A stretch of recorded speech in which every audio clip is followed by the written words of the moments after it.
সুপ্রিয় দর্শক, সবাইকে স্বাগত জানাচ্ছি আওয়ার ডেমোক্রেসি অনুষ্ঠানে। আমি হাবিব রহমান আছি আপনাদের সাথে। অনুষ্ঠানটি সরাসরি সম্প্রচারিত হচ্ছে নিউ ইয়র্ক স্টুডিও থেকে। বাংলাদেশ প্রসঙ্গটি আজকে বড়সড়ভাবে থাকবে সঙ্গত কারণে, আমেরিকার প্রসঙ্গ থাকবে স্বাভাবিকভাবেই। বাংলাদেশে এক সংকটময় সন্ধিক্ষণে বাংলাদেশ যেন জ্বলছে, রাজনৈতিক অস্থিরতা ছড়িয়ে পড়েছে দেশ জুড়ে। সম্প্রতি দিবালোকে গুলিবিদ্ধ হয়ে নিহত হয়েছেন রাজনৈতিক ব্যক্তিত্ব শরীফ ওসমান হাদি। ঘটনার পরপরই আত্মাই দেশ ছেড়ে ভারতে পালিয়ে যান বলে জানা গেছে। কিন্তু প্রশ্ন থেকেই যায়, এই হত্যাকাণ্ডের প্রকৃত উদ্দেশ্যটা কি? এটি কি নিছক একটি হত্যাকাণ্ড, নাকি পরিকল্পিতভাবে বাংলাদেশকে অস্থিতিশীল করার একটি পদক্ষেপ? এমন এক সময়ে এই হত্যাকাণ্ড ঘটল যখন আগামী ফেব্রুয়ারিতে জাতীয় নির্বাচনকে ঘিরে রাজনৈতিক পরিস্থিতি আগে থেকেই উত্তপ্ত। অনেকেই প্রশ্ন তুলেছেন, এই ঘটনা কি নির্বাচন বানচাল করার একটি কৌশল, নাকি ক্ষমতার ভারসাম্য বদলে দেওয়ার একটি চেষ্টা? এর মধ্যেই বিএনপির ভারপ্রাপ্ত চেয়ারম্যান সাবেক তারেক রহমান বাংলাদেশের প্রত্যাবর্তনের ঘোষণা নতুন করে রাজনৈতিক উত্তেজনা তৈরি করেছে। আগামী 25শে ডিসেম্বর দীর্ঘ প্রবাস শেষে তার দেশে ফেরার কথা রয়েছে। এখন পর্যন্ত সেটি আমরা জানি। বিএনপি এই উপলক্ষে ব্যাপক শক্তি প্রদর্শনের প্রস্তুতি নিচ্ছে। দেশের বিভিন্ন প্রান্ত থেকে সমর্থকদের আনতে ভাড়া করা হয়েছে 7টি train. Believe it when I say it. এদিকে আন্তর্জাতিক অঙ্গনেও পরিস্থিতি বেশ উদ্বেগজনক। চট্টগ্রামে ভারতীয় দূতাবাসে হামলার অভিযোগের পর ভারত বাংলাদেশের তাদের সব ভিসা প্রসেসিং সেন্টার বন্ধ করে দিয়েছে। একই সঙ্গে ভারতে অবস্থানরত বাংলাদেশের সাবেক প্রধানমন্ত্রী শেখ হাসিনা সম্প্রতি এক সাক্ষাৎকারে আবারও উত্তেজনাপূর্ণ বক্তব্য দিয়ে পরিস্থিতিতে নতুন করে আগুনে ঘি ঢেলছেন। ফলে বাংলাদেশ ভারত সম্পর্ক ক্রমেই অবনতির দিকে যাচ্ছে। অন্যদিকে আমেরিকা অস্থিরতা কম নয়। প্রেসিডেন্ট ডোনাল্ড ট্রাম্পের সাম্প্রতিক ভাষণে তিনি আমেরিকার অর্থনৈতিক সংকটের কারণ কোনো বাস্তব সমাধান তুলে ধরেননি, বরং 11 মাস আগে ক্ষমতা ছেড়ে যাওয়া জো বাইডেনকেই দায়ী করেছেন তার এই বর্তমান অর্থনৈতিক অবস্থার জন্য। একই সঙ্গে ট্রাম্প প্রশাসনের অভিবাসন নীতিও আরও কঠোর ও বিতর্কিত হয়ে উঠছে প্রতিদিন। এমনকি কয়েক দশক ধরে মার্কিন নাগরিকত্ব থাকা ব্যক্তিদেরও ডিন্যাচারালাইজ অর্থাৎ নাগরিকত্ব কেড়ে নেওয়ার উদ্যোগ নেওয়া হচ্ছে। আজকে আলোচনায় এই সবগুলি থাকবে এবং বাংলাদেশ কি পরিকল্পিতভাবে অস্থিতিশীলতার দিকে ঠেলে দেওয়া হচ্ছে? আগামী নির্বাচনকে আদৌ সুষ্ঠুভাবে এবং সময় মতো অনুষ্ঠিত হবে? আর এই বিশ্ব রাজনীতিতে আমেরিকার পরিবর্তিত পরিস্থিতি কি বার্তা দিচ্ছে? সবকিছু আজকে আলোচনা থাকবে এবং আলোচনায় আজকে আমার সাথে যোগ দিচ্ছেন লেখক, সাংবাদিক এবং গবেষক হাসান ফেরদৌস। স্বাগত জানাচ্ছি আপনাকে। আমাদের সাথে আরও আছেন সাবেক জেনারেল সেক্রেটারি বাংলাদেশ ল সোসাইটির আব্দুর রশিদ। স্বাগত জানাচ্ছি আপনাকেও। হাসান ফেরদৌস, আমি প্রথমে আপনাকে দিয়ে শুরু করব। চলুন শুরু করি ওসমান হাদির হত্যাকাণ্ড, যে এটি নিয়েই। এই যে দিবালোকের মধ্যে এই যে ওসমান হাদির হত্যাকাণ্ডটি ঘটলো, আমরা অনেক কিছুই শুনছি, অনেক কিছুই দেখছি, কিন্তু এর রাজনৈতিক তাৎপর্যটি কি? এটি একটু যদি আমাদেরকে বোঝানোর একটু আমরা বুঝতে চেষ্টা করি আপনার কাছ থেকে।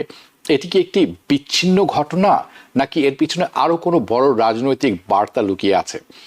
এবং এই দুটির সাথে এটির স্বল্পমেয়াদী যে প্রভাব এই হত্যাকাণ্ডের ফলে বাংলাদেশের রাজনৈতিক এবং আইন শৃঙ্খলা পরিস্থিতিতে কী ধরনের প্রভাব পড়বে বলে আপনি মনে করেন? ধন্যবাদ হাবিব ভাই। রোহিত ভাইকে অনেকদিন পরে দেখছি, আপনাকে সালাম। হাবিব ভাই, আপনি যে প্রশ্ন তুলেছেন এর উত্তর আমার জানা নেই, এই উত্তর কারো জানা নেই এই মুহূর্তে। আমরা শুধুমাত্র স্পেকুলেট করতে পারি। যেমন ধরা যাক, হাদিকে কে মেরেছে বলে একটা খবর বেরিয়েছে, তাও মূলত ফেসবুক মারফত, সরকারিভাবে স্পষ্ট করে কিছু বলা হয়নি। ফলে ডেফিনেটলি আমরা জানি না কে মেরেছে, কিন্তু আমরা কি জানি মেরেছে। দিনে দুপুরে তাকে মারা হয়েছে, তার ভিডিও ফুটেজ আমরা দেখেছি। এবং মারা হচ্ছে কখন? যখন বাংলাদেশের পরবর্তী নির্বাচনের তারিখ ঘোষণা হয়ে গেছে, তফসিল ঘোষণা হয়ে গেছে। বাংলাদেশের বৃহত্তম রাজনৈতিক দল বিএনপির কার্যকরী নেতা তারেক রহমান দেশে ফেরা তারিখ ঘোষণা করেছেন, তার মা মৃত্যুসজ্জায়। এই অবস্থায় এই একটা চরম জটিল মুহূর্তে এই ঘটনাটা ঘটলো। হাদি কিন্তু খুব বড় নেতা নন। হাদি একজন তরুণ, ইনকিলাব মঞ্চের তিনি মুখপাত্র। যে ছাত্ররা জুলাই অগাস্ট বিপ্লবের নেতৃত্বে ছিলেন, তার মধ্যেও তিনি নেতৃত্বে ছিলেন না। তিনি মূলত টক শোর মাধ্যমে জনপ্রিয় হন এবং তার বক্তব্যগুলিও খুব ছিল যুদ্ধংদেহী বক্তব্য। টু বি ভেরি অনেস্ট, তার বক্তব্যের মূল ফোকাস ছিল ভারত বিদ্বেষ। আমি সরাসরি বলছি, আমি তার তার তার তার তার মূল বক্তব্য ছিল ভারতীয় আধিপত্যবাদকে তার কথা মতো ঠেকানো। এই পরিপ্রেক্ষিতে আরো একটা কথা বলি, যেটা এগেন স্পেকুলেশন, হাদি ঢাকার ৮ নম্বর নির্বাচনী কেন্দ্র থেকে স্বতন্ত্র প্রার্থী হিসেবে নির্বাচন করবেন বলে ঘোষণা করেছিলেন, বা এই নিয়ে কথাবার্তা চলছিল। ফর্মালি অ্যানাউন্স তিনি করেননি, কিন্তু আমরা জানতাম তিনি ৮ নম্বরে এবং এই ৮ নম্বরে কিন্তু বিএনপির একজন প্রার্থী, নামকরা প্রার্থী, বড় প্রার্থী মির্জা আব্বাসও একজন প্রার্থী। ফলে পাল্টা কিন্তু তাকে ঘিরেও সমালোচনা আছে, স্পেকুলেশন আছে। আমি সেদিকে যাব না। এই যে ঘটনাটা ঘটলো এবং তার ইমিডিয়েট পরে আমরা কি দেখলাম, হাদি মারা গেল, মারা যাওয়ার সঙ্গে সঙ্গে দেশ জুড়ে তাণ্ডব। লক্ষ্য করুন তাণ্ডবের লক্ষ্য, টার্গেট গুলি কি। ১ নম্বর প্রথম আলো, ডেইলি স্টার, উদীচী, ছায়ানট, বাংলাদেশের প্রগতিশীল মুক্ত বুদ্ধির কেন্দ্রগুলি, মুক্ত বুদ্ধি চর্চার কেন্দ্রগুলি।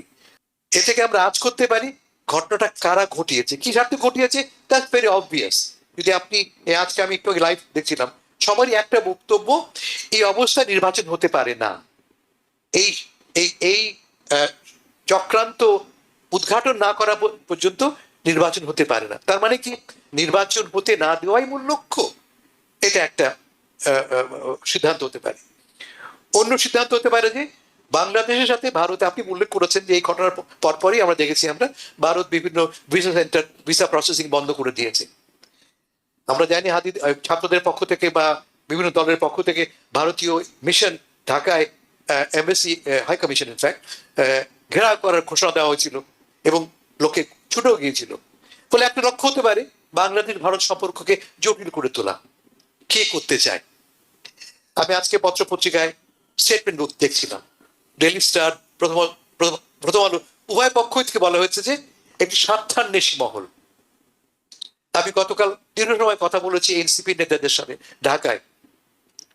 সবাই বলছেন যে যারা বাংলাদেশকে ব্যর্থ দেখতে চায় তারা এর পেছনে আছে।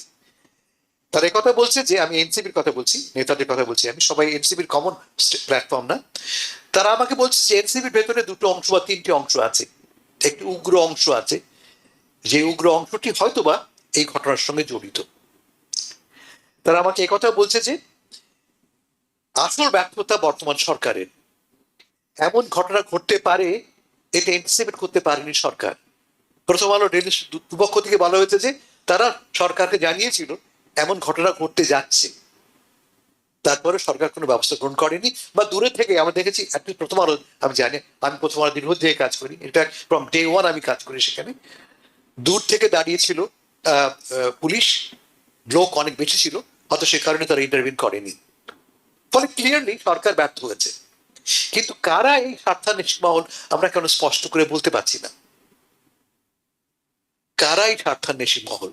ক্লিয়ারলি দুটো জিনিস স্পষ্ট। যারা বাংলাদেশে মুক্ত বুদ্ধি চর্চা, যারা বাংলাদেশে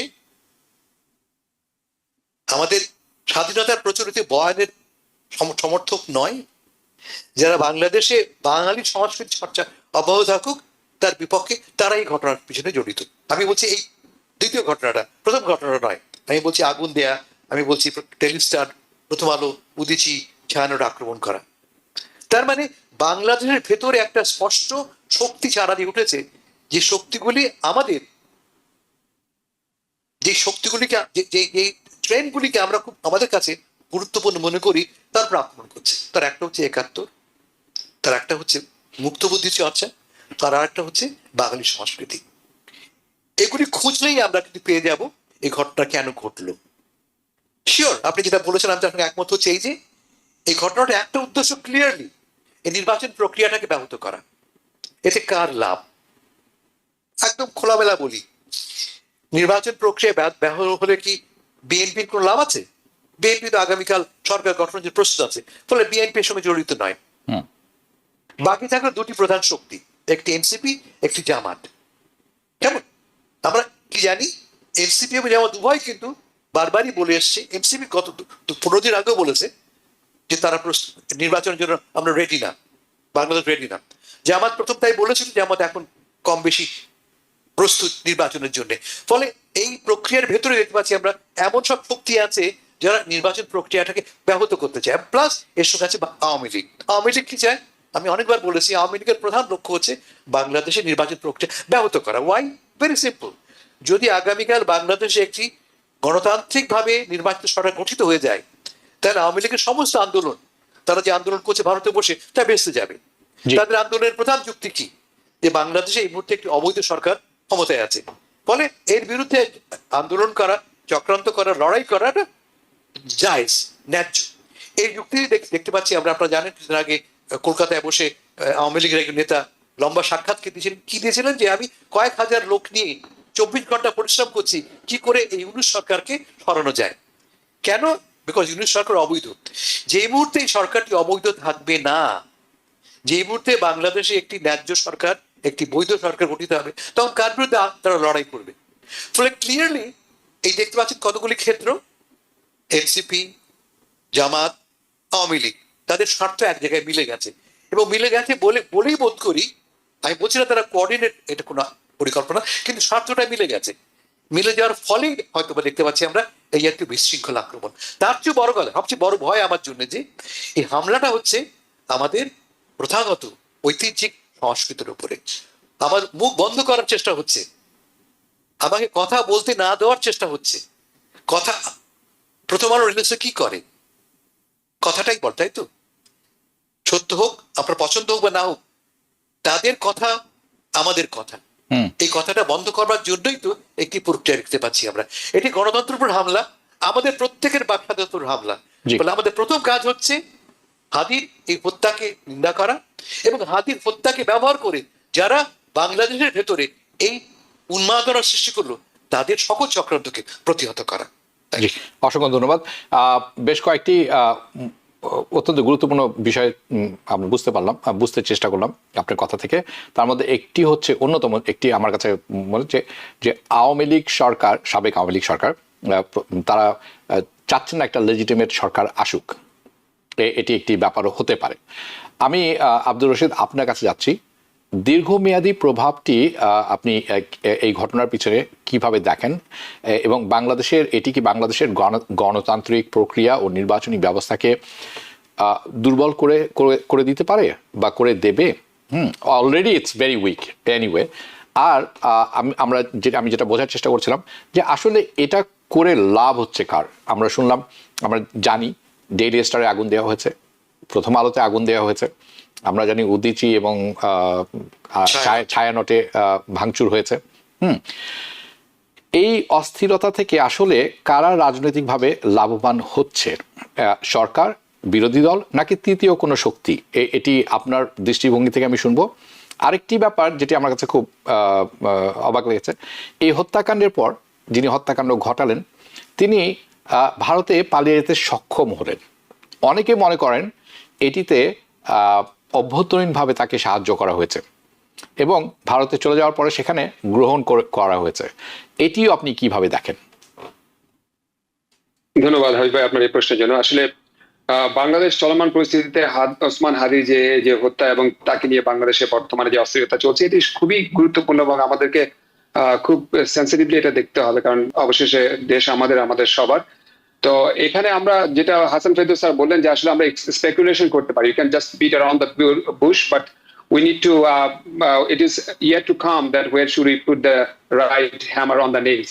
এটা আমরা দেখেন এখানে আমরা আন্দাজ করতে পারি কারা লাভবান হতে পারে, কারা এর মধ্যে দিয়ে বাংলাদেশকে চক্রান্ত করে ডিস্টেবিলাইজ করে বাংলাদেশকে যদি দুর্বল করা হয়, তাহলে কাদের আসলে স্বার্থ উদ্ধার হবে। এগুলো যদি হাসান ফেরদৌস স্যার খুব ভালো করে এগুলো পরিষ্কার করে বলেছেন। তারপর আমি বলি যে দেখেন, বাংলাদেশে হাদি ছিল বাংলাদেশের মানে তরুণদের একটা আইকন, এবং সে ছিল একজন সত্যবাদী মানুষ, সে ছিল একজন প্রগতিশীল মানুষ, সে বাংলাদেশ সংস্কৃতিতে বিশ্বাস করতো, সে সাম্রাজ্যবাদী সংস্কৃতির সে সবসময় বিরোধী চারণ করেছে, এবং তার যে ক্ষুরধার যুক্তি যেগুলো অনেক যুবককে ইন্সপায়ার করেছে এবং সেগুলো মানুষকে আন্দোলিত করেছে, উদ্বেলিত করেছে, তার সকল যুক্তির সাথে আমাদেরকে একমত হতেই হবে, নট নেসেসারি। বাট তার অনেকগুলো যুক্তি বাংলাদেশের মানে বিপ্লব পরবর্তী বাংলাদেশ গঠনের জন্য খুবই গুরুত্বপূর্ণ। এবং আমরা বিশেষ করে ভারতের যে একটা সাম্রাজ্যবাদ বাংলাদেশের উপর বহুদিন ধরে মানে জেগে ধরে আছে এবং বিগত একটি সরকারকে প্রায় 15-16 বছর ধরে ক্ষমতা রাখতে সহযোগিতা করেছে, সেটা একটি তার বড় একটা মানে সেটাকে সবসময় তিনি চ্যালেঞ্জ করতেন।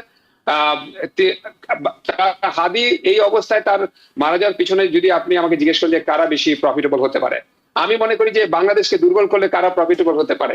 বাংলাদেশকে দুর্বল করলে একটা চরম ইসলামপন্থী মৌলবাদী শক্তি বাংলাদেশের তারা তাদের স্বার্থ রক্ষা হতে পারে, তারা শক্তিশালী হতে পারে, তারা বাংলাদেশকে ডিস্টাবিলাইজ করে তাদের স্বার্থ তারা হাসিল করতে পারে। অন্যদিকে ভারত একটা শক্তি, বাংলাদেশ যদি কোনো কারণে একটা দুর্বল রাষ্ট্র পরিণত হয় অথবা বাংলাদেশ যদি কোনো মৌলবাদী রাষ্ট্রতেও পরিণত হয়, এতে কিন্তু সবচেয়ে বেনিফিট হবে কিন্তু ভারত, কারণ ভারত ইন্টারন্যাশনাল প্ল্যাটফর্ম এবং আন্তর্জাতিক বা পশ্চিমা জগৎকে তারা বোঝাতে সক্ষম হবে যে বাংলাদেশ ডিস্টাবিলাইজ, বাংলাদেশের মধ্যে চরম ইসলামপন্থীরা বাংলাদেশের মধ্যে রয়েছেন, বাংলাদেশের যে আন্তর্জাতিক ভাবমূর্তি সেটা ক্ষুণ্ণ করার চেষ্টা করবে এবং এর মধ্যে দিয়ে বাংলাদেশ দুর্বল হলে ভারতের আধিপত্যবাদ বিরাজ করতে তাদের জন্য আরো বেশি সহজ হবে।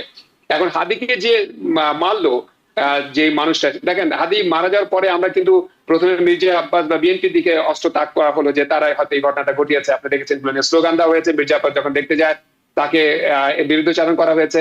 এরপর আমরা ঘুরিয়ে দিলাম ভারতের প্রতি, আওয়ামী লীগের প্রতি, এবং তার ফলশ্রুতিতে এখন যে আক্রমণ, আমি মনে করি যে এই আক্রমণ করার সুযোগগুলো নিচ্ছে হচ্ছে তারা যারা বাংলাদেশের সত্যিকার অর্থে একটি প্রগতিশীল রাষ্ট্র হিসেবে দেখতে চায় না, একটা উদার গণতান্ত্রিক রাষ্ট্র হিসেবে দেখতে চায় না, বাংলাদেশ শক্তিশালী হোক, সামনের দিকে এগিয়ে যাক, সেইটা দেখতে চায় না, তারাই হবে মূলত এগুলোর বেনিফিশিয়ারি। কারণ প্রথম আলো দেখেন, ইভেন কি আওয়ামী লীগের আমলেও কিন্তু প্রথম আলোর অনেক সমালোচনা করা হয়েছিল এবং শেখ হাসিনা তো এবং জয় তারা দুজনেই প্রথম আলো এবং ডেইলি স্টার অনেক সমালোচনা করতেন, যেগুলো পড়তে পর্যন্ত নিজেদের কর্মীদেরকে নিষেধ করতেন।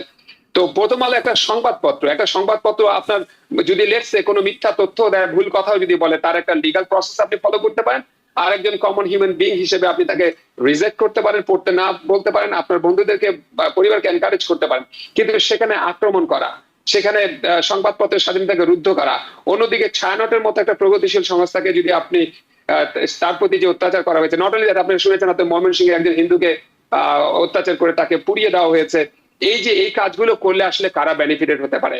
বাংলাদেশ একদিক দিয়ে কিন্তু এই মুহূর্তে একটি দুর্বল রাষ্ট্র। কেন দুর্বল রাষ্ট্র বলি? আমাদের প্রেস সচিবের কাছ থেকে আমরা জানতে পেরেছি যে যখন প্রথম আলোতে অগ্নিসংযোগ করা হয়, হাসান ফেরদৌস স্যার যেটা বললেন যে সামনে পুলিশ দাঁড়িয়েছিল এবং প্রেস সচিবের কাছে নিউজটা আসার পর উনি কিন্তু ফোন কল করে অনেকের কাছে সহযোগিতা চাচ্ছিলেন, কিন্তু উনি সহযোগিতা পান নাই। এর মানে কি? এখনো যে এস্টাবলিশমেন্টটা বাংলাদেশের মধ্যে আছে সেটা অনেক বেশি দুর্বল। বাংলাদেশের নিরাপত্তা তারা রক্ষা করতে পারছে না, বাংলাদেশের স্বাধীনতা সার্বভৌমত্ব তারা রক্ষা করতে পারছে না। তাহলে এমন অবস্থায় বাংলাদেশ বাস্তবিক পক্ষে কিন্তু একটা দুর্বল রাষ্ট্র।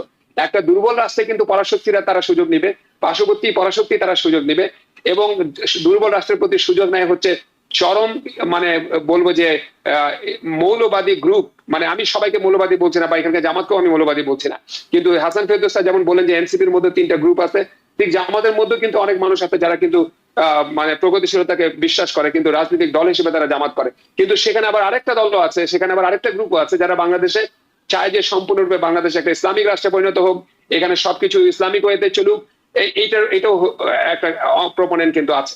However the bottom line is যে হাদি মানে তার যে কন্ট্রিবিউশন এবং তার যে মৃত্যু, এটা আমাদের লং এন্ড শর্ট কি একটা ইফেক্ট করতে পারে। ফার্স্ট অফ অল আমরা কেমন বাংলাদেশ তৈরি করবো তার উপর ডিপেন্ড করবে যে হাদির লেগাসিটা আমরা কতদূর টেনে নিয়ে যেতে পারবো। যদি আমরা ব্যর্থ বাংলাদেশ গঠন করতে পারি, দুর্বল বাংলাদেশ গঠন করি, তাহলে হাদির লেগাসি সেখানে থাকবে না। যদি আমরা যে বিপ্লবের চেতনা, বাংলাদেশের মুক্তিযুদ্ধের স্পিরিট, সাম্য, সমতা, ন্যায় বিচার, গণতন্ত্র এবং মানুষের যে বেঁচে থাকার যে মৌলিক যে ফান্ডামেন্টাল রাইটস, এগুলোকে যদি আমরা আফোল্ড করতে পারি এবং যে স্পিরিট নিয়ে বিপ্লবটা হয়েছে সেখানে যদি আমরা থাকতে পারি, তাহলে কিন্তু হাদি একটা হিরো হিসেবে বাংলাদেশের ইতিহাসে রয়ে যাবেন। আদারওয়াইজ এটা একটা শর্ট টার্ম, আমরা হয়তো কিছুদিন পর এটা ভুলেও যাব। ইলেকশন আসলে, নতুন সরকার ক্ষমতায় যখন আসবে, হয়তো বিএনপি যদি সরকার গঠন করে, তাহলে হাদি শুধুমাত্র ইতিহাসের একটা ছোট্ট মাইলস্টোন হিসেবে থাকবে, আমরা তার লেগাসিকে বড় করে বাংলাদেশে দেখবো না। জি, অসংখ্য ধন্যবাদ।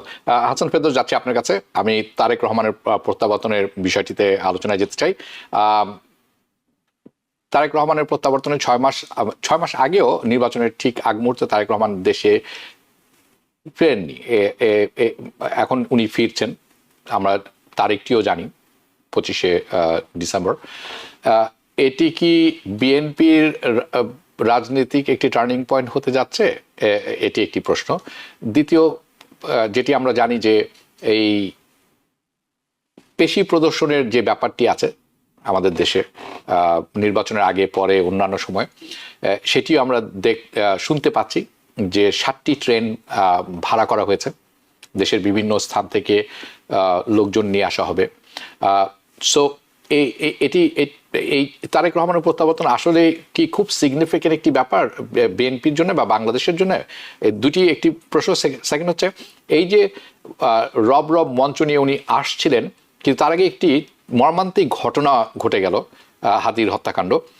এটি কি তার প্রত্যাবর্তনকে অনেকখানি ফিকে করে দিবে বলে মনে করেন আপনি? ভাই, আপনি অনেকগুলি ইম্পর্টেন্ট এলিমেন্টস আপনি আপনার প্রশ্নের মধ্যে আছে।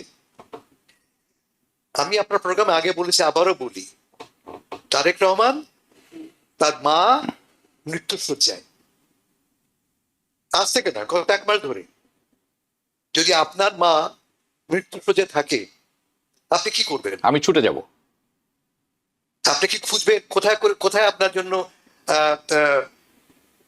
100% সুনিশ্চিত নিশ্চিত নিরাপত্তা দেওয়া হবে, তার আগে আপনি বেরোবেন না? আপনার জন্য বিশেষ গাড়ি দেওয়া হবে, তার আগে আপনি বেরোবেন না? আপনাকে স্পেশাল ফোর্স দেওয়া হবে, তার আগে আপনি যাবেন না? আপনাকে গ্যারান্টি দেওয়া হবে? তা কখনো হয়? কোন একটা সুস্থ মস্তিষ্কের পুত্র তার মায়ের এই অবস্থান জেনেও ঘরে বসে থাকে, গ্যারান্টি এক্সপেক্ট করে, বলে আমি ভাই যেতে পারছি না, বিশেষ কারণ আছে বলে? 1 নম্বর, হি ইজ এ ফেইল্ড সান, পুত্র হিসেবে তিনি ব্যর্থ। আর 2 নম্বর, তিনি বলছেন তার সামনে বিপদ আছে। নেতা কাকে বলে হাবিব ভাই? যে বিপদ জেনেও সামনে আগায়, বিপদকে ফেস করে এবং বিপদকে জয় করে। প্রমাণ তার মা। কেন আজকে সারা দেশের মানুষ খালেদা জিয়ার জন্য প্রার্থনা করছে? আমি বলতাম, ঠাট্টা করতাম একসময়, গৃহবধূ। সেই গৃহবধূটি এখন বাংলাদেশে সবচেয়ে জনপ্রিয় জাতীয় নেত্রী। কি করে হলেন? অকুত ভয় সাহস দেখিয়ে, মৃত্যু ভয়কে প্রত্যাখ্যান করে, জেল জুলুমকে প্রত্যাখ্যান করে। আর তার পুত্রটি ভয় কাঁপছে, ফলে সে ব্যর্থ পুত্র এবং ব্যর্থ নেতা। এখন তাকে প্রপ আপ করবার জন্য বিএনপি যত রকম ব্যবস্থা আছে করছে। এখন তাকে দেখাতে হবে যে তিনি একজন মহান নেতা, তার জন্য লক্ষ লক্ষ লোক কাঁদছে, অপেক্ষা করছে। সেজন্য 7 ট্রেন লোক আনা হচ্ছে সারা দেশ জুড়ে, এবং পয়সা ছড়াছড়ি চলবে। আমি কোয়াইট শিওর যে তারেক রহমানের, ইনফ্যাক্ট আমাদের বিএনপির মহাসচিব স্পষ্ট করে বলেছেন যে গত 55 বছর এমন ঘটনা ঘটেনি, আগামী 55 বছর এমন ঘটনা ঘটবে না। এত লোকের এমন বিশাল সম্বর্ধনার আয়োজন করা হবে। বাবা, তোমার মা অসুস্থ, তুমি মাকে দেখতে আসছো, প্রথমে তোমার প্রধান লক্ষ্য কি গলায় মালা দেওয়া? এটা আমি বুঝি না, আমার মাথায় ঢোকে না। পিওরলি একটা পলিটিক্যাল একটা চাল তারা চালছে এখানে, বুঝতে পারছি আমরা। তারেক রহমান একজন আমার চোখে হাঁটু ভাঙা একজন ব্যক্তি, সেই ব্যক্তিকে নেতা করার চেষ্টা করা হচ্ছে, সে উদ্দেশ্যে সমস্ত আয়োজন। ফল হবে কি আমি জানি না, হয়তো হবে, খানিকটা হলে হবে, কারণ এই মুহূর্তে তো মাঠে আর কোনো খেলোয়াড় নেই, এরা তো খালি মাঠে খেলছে। তবে একটা কথা অ্যাড করি আমি, হাদির মৃত্যুটা তাকে বাঁচিয়ে দেবে এক অর্থে। আপনি তাই মনে করেন? কেন? এই জন্য বলছি আমি যে প্রথমত এটা যদি আরো পরে ঘটতো, যদি এই ঘটনাটা এবং ঘটনা আরো ঘটবে, এই ঘটনা যদি 1 মাস পরে নির্বাচনের মুখে ঘটতো, নির্বাচন ব্যাহত হওয়ার অনেক সম্ভাবনা ছিল। এখন আমাদের সামনে হাতে সময় আছে রিকভার করবার, এটা 1 নম্বর। আর 2 নম্বর, এই যে হাদির মৃত্যুটাকে ব্যবহার করবে বিএনপি, এই কথা বোঝার জন্য যে রাজনীতিকে অস্থিতিশীল করবার জন্য, নির্বাচনকে ব্যাহত করবার জন্য একটি গোষ্ঠী খুব তৎপর। তারা আগেও বলেছে, এখন তারা প্রমাণ দেখাবে, দেখো এই তো প্রমাণ আমাদের হাতের সামনে। ফলে তাদের যে বেসিক আর্গুমেন্টটা, নির্বাচন দ্রুত করতে হবে এবং নির্বাচনের মাধ্যমে আমাদের ক্ষমতা বসাতে হবে, এই আর্গুমেন্ট কাজে লাগাতে পারবে। ফলে in a way it will serve there purpose. কিন্তু আনফর্চুনেটলি আমি যেটা মনে করি, আমার যেটা ভয় হচ্ছে যে এই লোকটি আজকের বাংলাদেশের জন্য যোগ্য নেতা নন। হ্যাঁ, আপনি এমনিতে আমার মনে হয় 2017 সাল থেকে উনি দেশের বাইরে। আপনি এমনি জনবিচ্ছিন্ন, দেশের বাইরে পলস বোঝার যে ব্যাপারটি আছে সেখানেও আপনি দুর্বল। পালাক্রমে অনেক কিছুই পরিবর্তন হয়ে গেছে, নতুন প্রজন্ম চলে এসেছে, তাদের সাথে অনেক গ্যাপ থাকবে, এটি তো স্বাভাবিক। তার উপর আপনি যেটি বললেন যে মা অসুস্থ, আমি তো বলবো তার মা অসুস্থ, তার দল অসুস্থ, বাংলাদেশ অসুস্থ, রাজনৈতিক পরিস্থিতি অসুস্থ। একজন নেতার প্রকৃত পরিচয় হচ্ছে এই অসুস্থতাকে কিভাবে সুস্থতায় পরিণত করা যায় সামনে দাঁড়িয়ে। সো এনিওয়ে, আমরা শুনলাম আপনার কথা, আমরা দেখবো সামনে কি হয়। আব্দুর রশিদ, আপনার কাছে যাবো, আপনি যদি ভিন্ন মত পোষণ করে থাকেন আমাদেরকে জানাবেন। কিন্তু নির্বাচন নিয়ে গত সপ্তাহ আমার সাথে হাসান ফেরদৌস ছিলেন, আমাদের কোনো সংশয় ছিল না, যত ঝামেলাই হোক না কেন নির্বাচন হবে এমন একটি ব্যাপারে আমরা মোটামুটি নিশ্চিত ছিলাম। এখন নির্বাচনের ভবিষ্যৎই একটু অনিশ্চিত হয়ে গেল, এবং এই যে সহিংসতা অস্থিরতার মধ্যে আগামী ফেব্রুয়ারির মধ্যে একটি অবাধ সুষ্ঠু নির্বাচন আদৌ কি সম্ভব বলে আপনি মনে করেন? ধন্যবাদ, খুবই গুরুত্বপূর্ণ প্রশ্ন। তার আগে আমি একটু তারেক রহমানের দেশে প্রত্যাবর্তন বিষয়ে আপনাকে আলোচনা করি। দেখেন, বাংলাদেশের মানুষ খুব আবেগী এবং বাংলাদেশের রাজনীতিতে খুব হায়ারার্কি কাজ করে। বাংলাদেশের মানুষ যারা রাজনীতিক কর্মী আর কি, তারা আসলে গণতন্ত্রটা বুঝেন না। কোনো দলের মধ্যে তো গণতন্ত্র চর্চা হয় না, যার ফলে গণতন্ত্র শেখার জায়গাটা বাংলাদেশের মধ্যে নেই। বাংলাদেশে যেটা চলে সেটা হচ্ছে প্রভাব, পেশি শক্তি, এবং আপনি হচ্ছে তোষামত করবেন। যেমন 15-17 বছর ধরে আরেকটি দলকে তোষামত করে তাদেরকে ফেরেশতা বানিয়ে ফেলা হয়েছিল, আলটিমেটলি বাংলাদেশে যা ক্ষতি হলো। তো একটা নেতা বাংলাদেশের মধ্যে আসবেন, তিনি যদি সত্যি জনগণের নেতা হয়ে থাকেন, তাহলে উনি এই সময় শোকাহত, কারণ তার মা অসুস্থ। 7টা ট্রেন ভাড়া করা, বিদেশি গাড়ি ভাড়া করা, এবং ইতিহাসের সবচেয়ে রেকর্ড পরিমাণে মানুষের সমাগম ঘটানো, এটা কি ঈদ হচ্ছে? এটা কি ঈদের সময়? আমার মা যখন অসুস্থ, তিনি মৃত্যু সজ্জায়, তিনি বাঁচবেন না মরবেন আমি জানি না, তখন এই শোকের সময় কি এগুলো আসলে মানায়? উনি যদি জনগণের নেতা হন, তাহলে ওনাকে বলা উচিত এগুলো কোনো কিছু না করা। বাংলাদেশ এখন জ্বলছে, হাদি মারা গেল, বাংলাদেশের অস্থির, বাংলাদেশের উপর পরাশক্তির চাপ রয়েছে, এই মুহূর্তে আমরা কৃচ্ছ সাধন করি, বাংলাদেশের খরচ কমাই, আমরা দেশের অর্থনীতি ঠিক করি, এবং ওনাকে বলা উচিত ছিল এগুলো সম্পূর্ণ বন্ধ করে দেওয়া।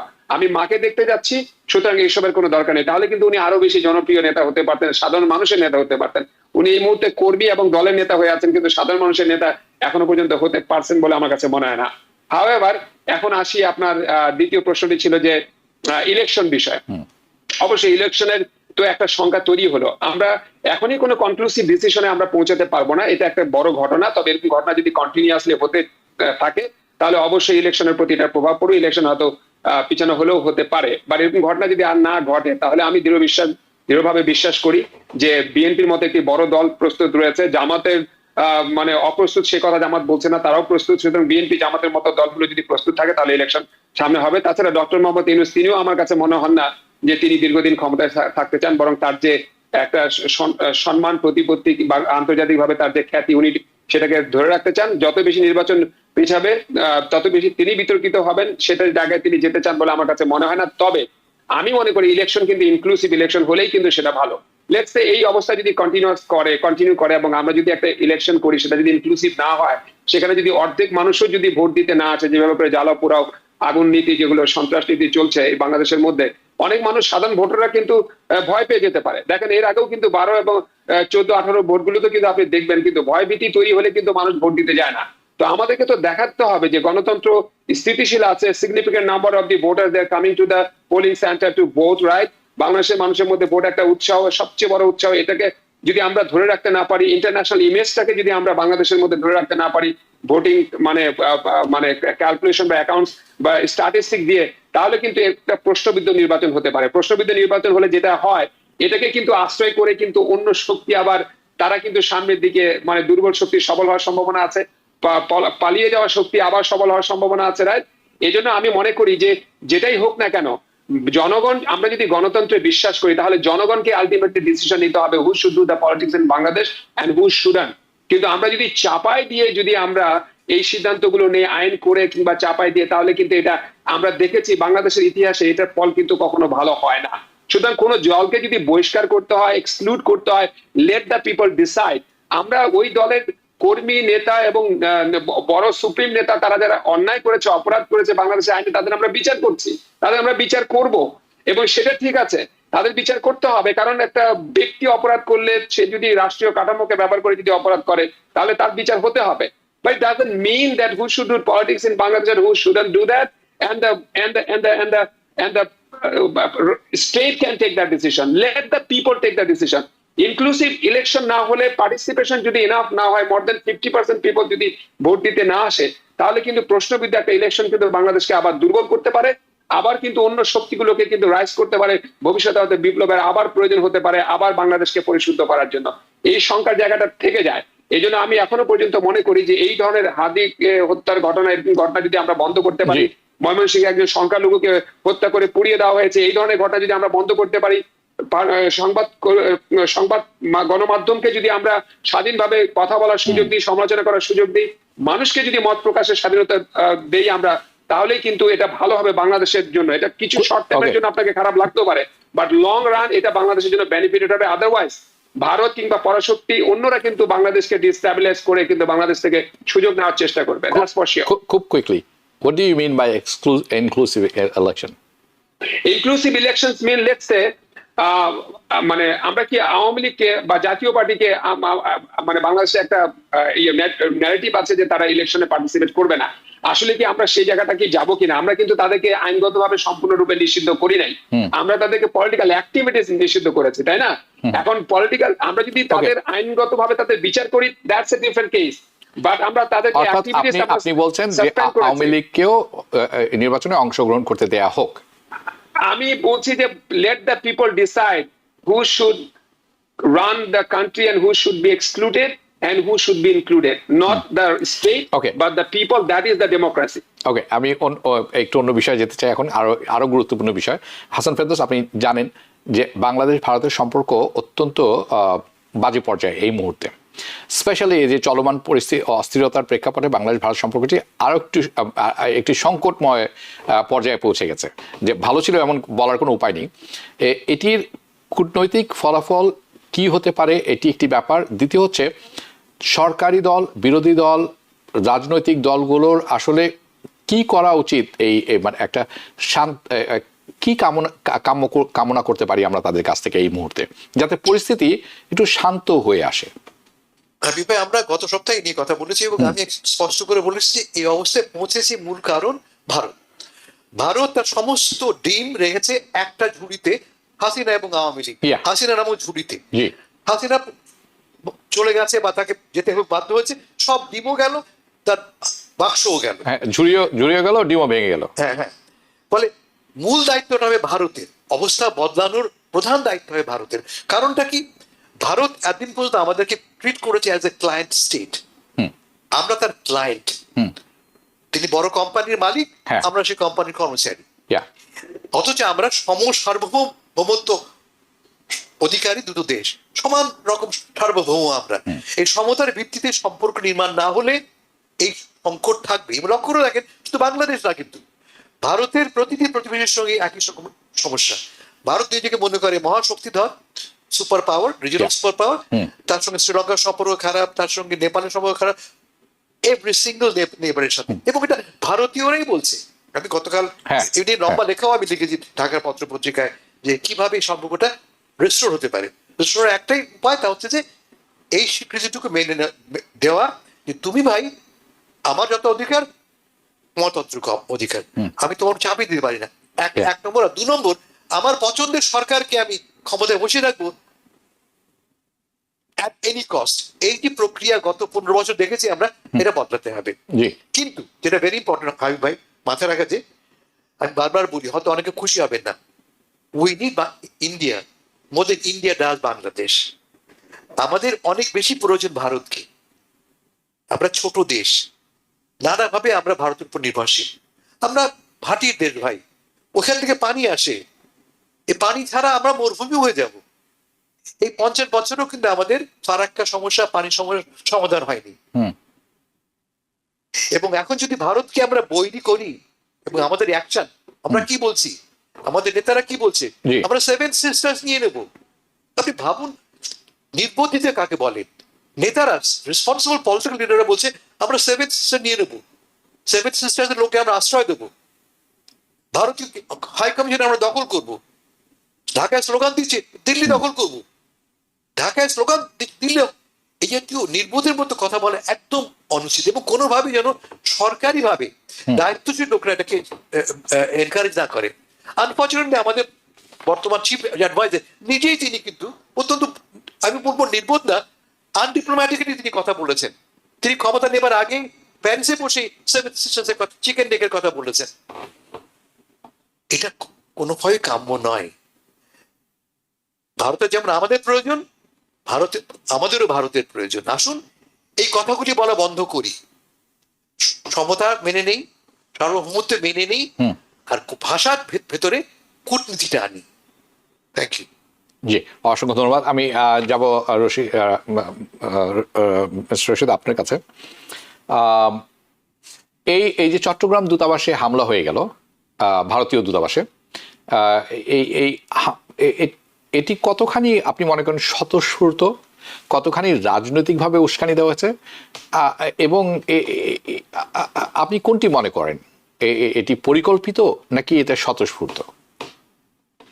দেখেন, পরিকল্পনা তো থাকেই, সেটা হচ্ছে ছোট পরিকল্পনা, বড় পরিকল্পনা। এটা কোনো বড় পরিকল্পনা বলে আমার কাছে মনে হয়নি। ভারতের প্রতি একটা ডিসস্যাটিসফ্যাকশন আমাদের বহুদিন ধরেই কাজ করছে। ভারতের যে কলোনিয়াল এন্ড সাম্রাজ্যবাদ যে অ্যাটিটিউড, সেই অ্যাটিটিউডের বিপক্ষে আমরা সবসময় কথা বলছি, এবং হাদির মতো মানুষের সেই বিষয়ে সবসময় কথা বলেছে, এবং এই কথা বলা উচিত। আমি একটা বিষয় হাসান ফেরদৌস স্যারের সাথে আমি একমত না যে ভারতীয়দের সাথে আমাদেরকে একদিকে মানে খুব বেশি এই মুহূর্তে বন্ধুত্বপূর্ণ সম্পর্কের দিকে বেশি জোরদার করতে হবে। ইয়াস, ভারত আমাদের প্রয়োজন, কিন্তু ভারত গত 15-17 বছর ধরে যে ধরনের সুযোগ সুবিধা নিয়েছে, আমরা কি বলেছি দেখেন, আমরা চিকেন নেক নিয়ে কথা বলেছি, এর চাইতে আরো ডেঞ্জারাস কথা ভারতের পার্লামেন্টে বাংলাদেশকে নিয়ে আলোচনা করা হয়। ভারতের পশ্চিমবঙ্গের নেতারা আপনি যদি দেখেন, তারা বাংলাদেশকে নিয়ে মানে বাংলাদেশের উত্তরাঞ্চল বিচ্ছিন্ন করে দিবে, তারাও কিন্তু এই ধরনের কথা আমাদের কিন্তু আগে বলেছে। নট অনলি দ্যাট, আপনি রিসেন্টলি দেখবেন যে বাংলাদেশের স্ট্যাটিস্টিক বলে 1200 মানুষকে ভারত পুশিং করেছে বাংলাদেশের মধ্যে। ইভেন ভারতের যে মানবাধিকার যে সংস্থা, তাদের ভারত সরকারের রিপোর্ট অনুযায়ী 700 মানুষকে তারা পুশিং করেছে বাংলাদেশের মধ্যে। কই আমরা কয়টা মানুষকে বাংলাদেশে পুশিং করেছে? আমাদের বর্ডারের মধ্যে এমন কোনো দিন নাই, almost every day or every month somehow or some way মানুষের উপর নির্যাতন, অত্যাচার এবং গুলি বর্ষণ করা হচ্ছে। ভারতকে আমরা কোন ধরনের সুযোগ সুবিধা দেয়নি? আমরা তো বন্ধুত্বপূর্ণ সম্পর্ক চাই, এবং সে কথা আমরা আমাদের সংবিধানেও বলে রেখেছি, তাই না? আমরা তাদেরকে ট্রানশিপমেন্টের সুযোগ দিয়েছি, তাদের সাথে আমরা বন্ধুত্বপূর্ণ সম্পর্ক রাখার জন্য প্রিভিয়াস একজন নেত্রী বলেছেন যে ভারতকে যা দিয়েছি তা আজীবন মনে রাখবে। তো আমরা তো দিয়েই তাদের সাথে ভালো সম্পর্ক রাখতে চাই। তারা হচ্ছে আমাদের big brother. So big brother দায়িত্বটা কিন্তু স্মল ব্রাদারের প্রতি আরো বেশি, রেসপন্সিবিলিটি কিন্তু আরো বেশি। আমাদের সাথে সুসম্পর্ক রাখার দায়িত্বটা ভারতেরই সবচেয়ে বেশি হওয়া উচিত। তা না করে আপনি দেখবেন ভারত যেভাবে করে আমাদের বিরুদ্ধে প্রোপাগান্ডা চালায়, ভারতের পার্লামেন্টের মধ্যে এই যে বিশেষ করে মৌলবাদী আপনার মোদী আসার পর থেকে এবং বজরং বিজেপি এই দলগুলো আসার পর থেকে ভারতের মধ্যে যেমন একটা সাম্প্রদায়িক অসম্প্রীতি তৈরি হয়েছে, সেই সাম্প্রদায়িক অসম্প্রীতির বীজ কিন্তু বাংলাদেশেও তৈরি হয়েছে। আমরা কিন্তু দেখতে পাচ্ছি রিসেন্টলি এই যে ময়মনসিংহে যে ঘটনাটা ঘটে গেল, এটা কিন্তু ভারত যদি একটা সাম্প্রদায়িক সম্প্রীতির দেশ হয়, বাংলাদেশও কিন্তু সাম্প্রদায়িক সম্প্রীতির দেশ হবে। ভারত যদি একটা অসাম্প্রদায়িক দেশ হয়, তাকে কেন্দ্র করে এক্সকিউজ করে কিন্তু বাংলাদেশও কিন্তু অসাম্প্রদায়িকতা কিন্তু সাম্প্রদায়িকতা কিন্তু তৈরি হবে, অসম্প্রীতির দেশ হিসেবে পরিণত হবে। আপনি ভারতের পার্লামেন্টে নতুন যে পার্লামেন্ট, সেখানে একটা মানে বিজেপির একটা অখণ্ড ভারত প্রতিষ্ঠার একটা ম্যাপ দেওয়া আছে। সেই ম্যাপের মধ্যে আপনি দেখবেন ওখানে বাংলাদেশকেও তারা ইনক্লুড করে দিয়েছে। মানে এগুলোর মানে কি? তারপরে হচ্ছে যে বাংলাদেশকে তারা পানি দিয়ে মানে পানি আটকিয়ে দিয়ে আমাদের উত্তরাঞ্চল মরুভূমিতে পরিণত করছে। তারপরে আমাদের তিস্তার পানি তারা বন্ধ করে দিচ্ছে। এইভাবে করে আমাদের উপর যে অন্যায্য আচরণগুলো তারা দিনের পর দিন করে আসছে, তার তো একটা তাৎক্ষণিক রিয়াকশন বা প্রতিক্রিয়া তো বাংলাদেশের রাজনীতিতে পড়বে। আমরা শুধু চিকেন নেকের কথা বলে আমাদের দোষ, আর আমাদের সার্বভৌমত্বে যে ক্রমাগত ভাবে যে ভারত যে কথাগুলো বলে আসছে তাদের সংসদে পশ্চিমবঙ্গের মধ্যে, সেগুলো কোনো কিছু দোষ নেই। বাংলাদেশ তো কখনো এগুলোর সরকারি ভাবে প্রতিবাদও করেনি, কিংবা তাদের কমিশনকে ডেকে নিয়ে এসে আনুষ্ঠানিক এই ধরনের বড় বড় প্রতিবাদ সরকার। তো সুতরাং সাধারণ জনগণ আমরা কিন্তু ক্ষিপ্ত, বিরক্ত ভারতের সংস্কৃতি এবং আগ্রাসনের বিরুদ্ধে, এবং সেই জন্যই বিপ্লব করেছে। সুতরাং ভারতকে তো কিছুটা মরিচের ঝাল তো আপাতত তাদেরকে গ্রহণ করতেই হবে। তবে হ্যাঁ, আমি মনে করি একদিকে যেমন আমাদেরকে ঝাল দেওয়া দরকার আছে, অন্যদিকে আবার ডিপ্লোম্যাটিক রিলেশনটাও আমাদের ঠিক রাখতে হবে। কারণ ডিপ্লোম্যাটিক রিলেশন না রাখলে ভারতের সাথে সম্পর্ক বিচ্ছিন্ন করে আলটিমেটলি আমি এই পয়েন্টে হাসান ফেরদৌসের সাথে একমত যে আমরা কিন্তু লাভবান হব না। কিন্তু এট দ্য সেম টাইম ভারতের অ্যাগ্রেসিভ অ্যাটিটিউডকে প্রতিহত করার জন্য আমাদেরকে অবশ্যই কথা বলতে হবে। ন্যায্য কথাগুলো সময় মতো আমাদেরকে বলতেই হবে। জি, অসংখ্য ধন্যবাদ হাসান ফেরদৌস। আমি ফেরত আসছি। আমরা এই দেশে আমেরিকার অভ্যন্তরীণ কয়েকটি ব্যাপারে আলোচনা করব। আমি যে ব্যাপারটিতে আপনার কাছে জানতে চাচ্ছি সেটি হচ্ছে এই যে ট্রাম্প প্রশাসনের যে এই যে ইমিগ্রেশন নীতি, এখন তারা ডিন্যাচারালাইজেশন শুরু করেছেন, অর্থাৎ কোনো ব্যক্তি যদি নাগরিক হয়ে যান ন্যাচারালাইজেশন প্রসেসের মাধ্যমে, তাকে সেটি একদিন হোক বা 30 বছর হোক, তাকে কিভাবে ডিন্যাচারালাইজ করা যায়, কোনো না কোনো উপায় বের করা। এই এই এই রাজনৈতিক উদ্দেশ্যটা কি? ট্রাম্পের যে বক্তব্যের বাস্তবতা বা রাজনৈতিক প্রচারণার মধ্যে কোনো পার্থক্য আমি দেখি না। যেটি উনি বলছেন উনি এটি করবেন। বহু বছর ধরে নাগরিকত্ব পাওয়া মানুষের ডিন্যাচারালাইজ করার নীতির পেছনে এখন মূল রাজনৈতিক উদ্দেশ্যটা কি, এটি একটি ব্যাপার।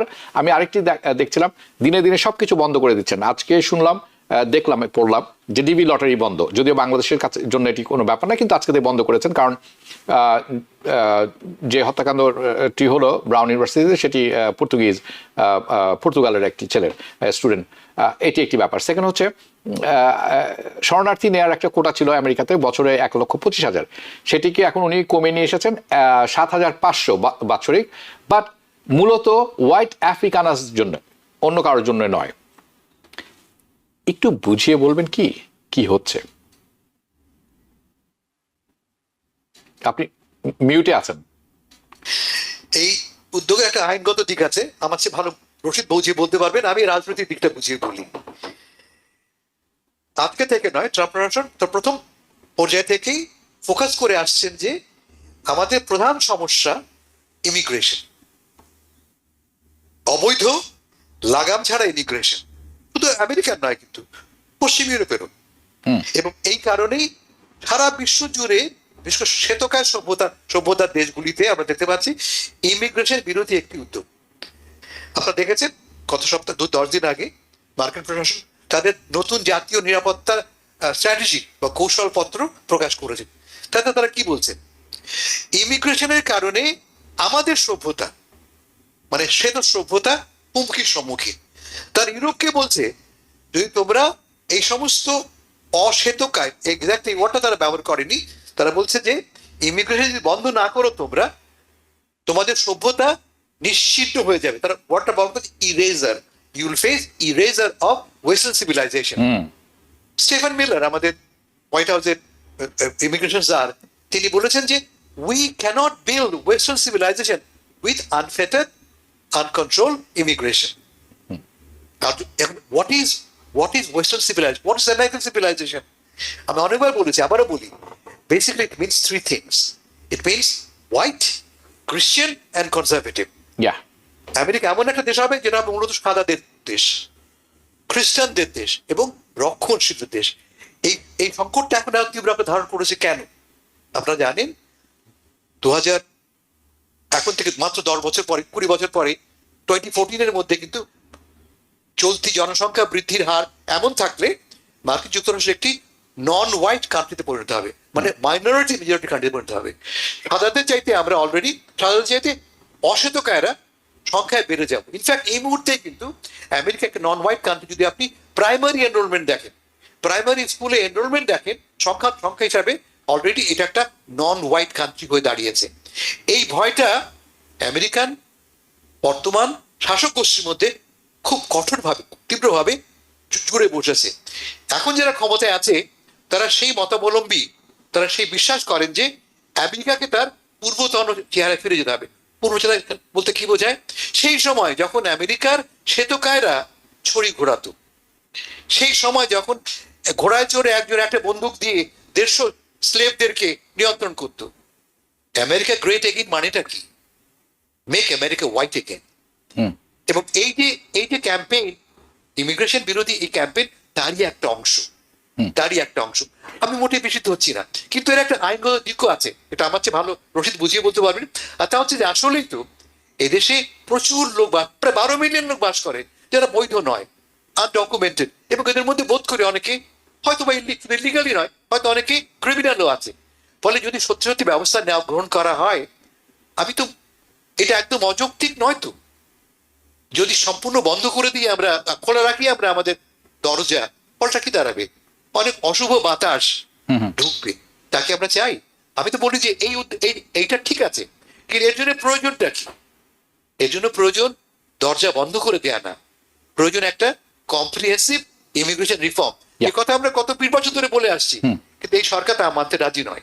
এই সরকার শর্টকাট ব্যান্ড এইড অ্যাপ্রোচ নিচ্ছে যাতে করে তার বেসকে পুশ করতে পারে। অথচ মানে এই সরকারের সর্বোত্তম সুযোগ ছিল, সেনেট তার হাতে, হাউস তার হাতে, সুপ্রিম কোর্ট তার হাতে, সে একটি কম্প্রিহেন্সিভ ইমিগ্রেশন রিফর্ম করতেই পারত এবং সেটি শুদ্ধ হতো এবং সেটি আইন সিদ্ধ হতো এবং সেটি সবার কাছে গ্রহণযোগ্য হতো। But he is not going that route, he is going to this is my country, I am white and I am gonna do whatever I feel like to do, the orange buffoon. Anyway, president Trump গত বুধবার গণমাধ্যমে কথা বলেছেন তার মানুষ বিপর্যস্ত অর্থনৈতিক অবস্থা নিয়ে, শঙ্কিত, মুদ্রাস্ফীতি বাড়ছে, মানুষ আনহ্যাপি এইসব ব্যাপারে, তাদের খরচ বাড়ছে এবং তাদের হেলথ কেয়ার হারিয়ে যেতে পারে আগামী কিছুদিনের মধ্যে। কিন্তু প্রেসিডেন্ট ট্রাম্প এখনো তার যে বক্তব্যটি দিলেন সেখানে বললেন যে এই আমেরিকার দুর্বল অর্থনীতির জন্য জো বাইডেন হচ্ছে দায়ী, যিনি 11 মাস আগে ক্ষমতা ছেড়ে চলে গেছেন। ওকে, যাকে আমি অনেক সময় বলি যে ওয়াকিং মামি, but it was doing okay. উনিও কিন্তু একই কারণে পরাজিত হয়েছেন নির্বাচনে, অর্থনীতি এবং ইমিগ্রেশন। এখন সেটি ঘুরে এসছে এই ভদ্রলোকের কাছে, যিনি বলেছিলেন I will make America great again, everybody is going to be rich. We just didn't understand everybody means him and his cronies. Okay, it's like Elon Musk and Trump and Kushner and Stephen Millers and Kristi Noem, this bunch of idiots. Anyway, এখন তিনি ক্ষমতায় আছে 1 বছর ধরে, বাস্তবতা বলছে অর্থনীতির অবস্থা 12টা বেজেছে এবং এটি ঠিক জায়গায় নেই। উনার নীতির কারণে, উনার ট্যারিফের কারণে, উনার অধিমাত্রায় কড়াকড়ি অভিবাসন নীতির কারণে, উনার dose Elon Musk the idiot এই যে ছাঁটাই কাটাই করেছেন, তার ফলশ্রুতিতে আমরা এখন এটি দেখছি। ইনি কি আসলে, এই কথা কি মানুষ বিশ্বাস করবে? Is it sellable item? ধন্যবাদ আপনার এই প্রশ্নের জন্য। প্রথমে আমি একটু ডিন্যাচারাল বিষয়ে স্যার আমাকে ইঙ্গিত করছিলেন যে আমি যদি আমাদের সময় কম, আমি আচ্ছা আপনাকে দেওয়া হলো 30-40 সেকেন্ড, শুধু টাচ করব আমি। হ্যাঁ, সুপ্রিম কোর্টের কিন্তু অনেকগুলো ডিসিশন আছে। ডিন্যাচারাল প্রসেসটা কিন্তু আমেরিকার এটা কিন্তু আগে থেকে ছিল, কিন্তু এটা ছিল খুব মৃদুভাবে, বিশেষ করে আপনার ফার্স্ট ওয়ার্ল্ড ওয়ার এবং সেকেন্ড ওয়ার্ল্ড ওয়ার পরে নাজি এবং কোল্ড ওয়ারের সময় কমিউনিস্টরা যারা এদেশে এসে মানে তাদের জাতীয়তাবাদকে যখন তারা মানে রাজনীতির মধ্যে নিয়ে আসার চেষ্টা করতো, তখনই কিন্তু ডিন্যাচারাইজ গুলো করা হতো এবং মানুষকে তাদের ফ্যাক্ট চেক করে তারপরে তাদেরকে ডিন্যাচারাইজ করা হতো। এবং এই প্রসেসে কিন্তু এখনো পর্যন্ত আছে, কিন্তু সেটা খুব ছিটেফোঁটা। এবং যেটা ডিন্যাচারাইজ কাকে করা যায়, যদি দেন আমি এদেশে আসছি লটারিতে, আমি এদেশে ন্যাচারাল সিটিজেন হয়েছে, আমি যদি কোনো ফ্রড করে থাকি, কোনো তথ্য যদি গোপন করে থাকি, অথবা আমি যদি ইলিগালি এসে থাকি, তাহলে কেবলমাত্র আমাকে ডিন্যাচারাইজ করা যাবে। এবং এই প্রসেসটা হতে হবে শুধুমাত্র জুডিশিয়াল প্রসেসের মাধ্যমে, ডিউ প্রসেসের মাধ্যমে। এটা কিন্তু এক্সিকিউটিভ অর্ডারের মাধ্যমে কিন্তু এটা সম্ভব না। কিন্তু আমরা যেটা দেখছি যে ট্রাম্প আসলে কংগ্রেসকে বাইপাস করে সবকিছু এক্সিকিউটিভ অর্ডারের মধ্যে দিয়ে উনি করতে চান। উনি মনে করতেন যে উনি সর্বসর্বা, উনি মনে করেন he thinks he is the due process. Right. Even কি দেখেন, একটা ওয়ার ডিক্লেয়ার করার জন্য একটা দেশকে তার পানিপথ, আকাশপথ সব আমরা বন্ধ করে দিয়েছি, বলছি যে তার তেল আমাদের, তাদের ল্যান্ডও আমাদের, কিন্তু আমরা কংগ্রেসের কাছে কোনো অ্যাপ্রুভাল নিচ্ছি না যে আমরা করতে পারি কি করতে পারি না। ওয়ারেস যে যুদ্ধের ঘোষণার যে ইয়েটা, এটা কিন্তু সম্পূর্ণ কংগ্রেসের হাতে। বাট এটা একটা মিস প্র্যাকটিস হয়েছে বিশেষ সময়, সেই মিস প্র্যাকটিসটা একটা এক্সাম্পল হয়ে গিয়েছে, বর্তমানে প্রেসিডেন্ট সেটাকে ইউজ করার চেষ্টা করছেন। হাউএভার, এখন কথা হচ্ছে যে আমরা যে আপনি বর্তমান অর্থনীতির যে কথাগুলো আপনি বললেন, আমরা যদি সত্যিকার অর্থে ফ্যাক্ট চেক করি, আপনি দেখবেন সিএনএন সহ অন্যান্য আমেরিকার বড় বড় মিডিয়াগুলো ফ্যাক্ট চেক, তারা আর্টিকেল প্রকাশ করেছে। ট্রাম্পের কথাগুলো আসলে বেশিরভাগই বাস্তবতার সাথে মিলে না। যেমন তিনি sorry are you sure about this? বেশিরভাগই বাস্তবতার সাথে মিলে না, কারণ আমাদের সামনে তো স্ট্যাটিস্টিক রয়েছে। যেমন আপনার ইনফ্লেশন কিন্তু কমেনি। ইনফ্লেশন কিন্তু সেই গতিতে আছে যে গতিতে উনি প্রথমে ক্ষমতা নিয়েছিলেন, যখন সেখানে ছিল, এখনো কিন্তু সেই জায়গাতেই আছে। প্রায় জিনিসপত্রের দাম কেমন, আমরা হাসান ফেরদৌস স্যার, আমরা যদি বাজারে যাই, তাহলে আগেকার সময় আলু পেঁয়াজের দাম কি ছিল আর এখন আলু পেঁয়াজের দাম কি আছে, আমরা কিন্তু এটা আন্দাজ করতে পারি যে আসলে প্রাইস, জিনিসপত্র, গ্রোসারির দাম এখন কোথায় গিয়ে ঠেকিয়েছে। রাইট, আগে আমরা $100 বাজার করলে কিন্তু 1 সপ্তাহে আমাদের গ্রসারি হয়ে যেত, এখন $200 বাজার করতে হয় আমাদেরকে 1 সপ্তাহে গ্রসারি কভার করার জন্য। রাইট। এই এখন দেখেন নিউ ইয়র্ক সিটিতে, আমি আপনার নিউ ইয়র্ক সিটির কথাই বলি, thousands and thousands of Bangladeshi people তারা নিউ ইয়র্ক সিটি অ্যাফোর্ড করতে পারে না বলে তারা কিন্তু নিউ ইয়র্ক সিটি থেকে চলে গেছে, বিগহ্যাম্পটন, বাফলো, পেনসিলভেনিয়া, তারপরে সাউথে, মিড ওয়েস্টে চলে Atlantic গিয়েছে City। কিন্তু। হ্যাঁ, তো এখন কথা হচ্ছে যে উনি ঘোষণা দিয়েছেন সোলজারকে উনি চেক দিবেন, তাই না? তো এই ঘোষণার কথা কিন্তু ওনার আগে ছিল না পরিকল্পনার মধ্যে। এটা Right. ঘোষণা দিতে হবে, একটা ভালো কথা বলতে হবে। ট্রাম্পের একটা ভালো মানে ভালো মন্দ যাই হোক না, একটা দিক হচ্ছে কি, আমি যেটা বলার বলে ফেলবো, আমার তো মিডিয়া আছে, আমার দলের মিডিয়া আছে, তারা এটা প্রচার করবে, একটা ন্যারেটিভ তাদেরকে তৈরি করতে হবে। So you speak the sweet words, but you do on the background whatever you want to do, because you know where the Right. Burn or where the fire is. সে জানে যে burn and ফায়ারটা কোথায়, কিন্তু তাকে তো sweet ওয়ার্ডস বলতে হবে, কারণ সে তো Okay. প্রেসিডেন্ট। সে যদি ভালো কথা না বলে তাহলে মানুষ তো ধন্যবাদ। তার পক্ষে থাকবে না। এই জন্য উনি কথাগুলো বলে যান, কিন্তু বাস্তব অপেক্ষায় সেই কথাগুলো আমরা ফ্যাক্ট চেক করলে বেশিরভাগ কথাগুলো আমরা অসত্য পাই। হ্যাঁ, এটাই উনি হচ্ছে আবার তার বাস্তবতা। অনেক কথা সকালে বলেন, বিকালে বলবেন আমি বলিনি। টুইট করে উনি সেটা চেঞ্জ করে দিতে পারেন। He does it. Hasan Ferdous, শেষ প্রশ্ন, আপনাদের সময় কম থাকবে। এই যে অর্থনৈতিক যে পর্যদস্ত অবস্থা এখন, এইটি অস্বীকার করা এবং অন্যকে দায় চাপিয়ে দেওয়া, এটি কি আসলে নিজের রাজনৈতিক দায় এড়ানোর একটি কৌশল? এটি কি কাজে দেবে তার জন্য আগামী ইলেকশনে? সেই চেষ্টা হচ্ছে। তিনি ভাষণটা দিলেনই মূলত এই কারণে যে লোককে বোঝানোর জন্য যে ভাই অত অবস্থা খারাপ নয়। আপনি ঠিক বলেছেন, বাইডেনও একই ভুল করেছিল। মনে রাখতে হবে যে ইকোনমির মূল ব্যাপারটা হচ্ছে যে স্ট্যাটিস্টিক যাই বলুন না কেন, পারসেপশনটা কি আমার। এই যে একটু আগে ভাই বললেন, বাজারে গেলে আমার তো পকেট তো আমার কত টাকা খরচ হয় এটা আমি বুঝি, জি। আপনি তো বুঝবেন না। Right. কিন্তু বিলিয়নিয়ার, হ্যাঁ। তার বন্ধুরা বিলিয়নিয়ার। নট অনলি মিলেনিয়ার, কবে উনি শেষ বাজার করেছেন, কে কে ক্রয় করেছেন কিছু নিজে? ফলে এই perception is very important in politics. এটা ফেল করেছেন।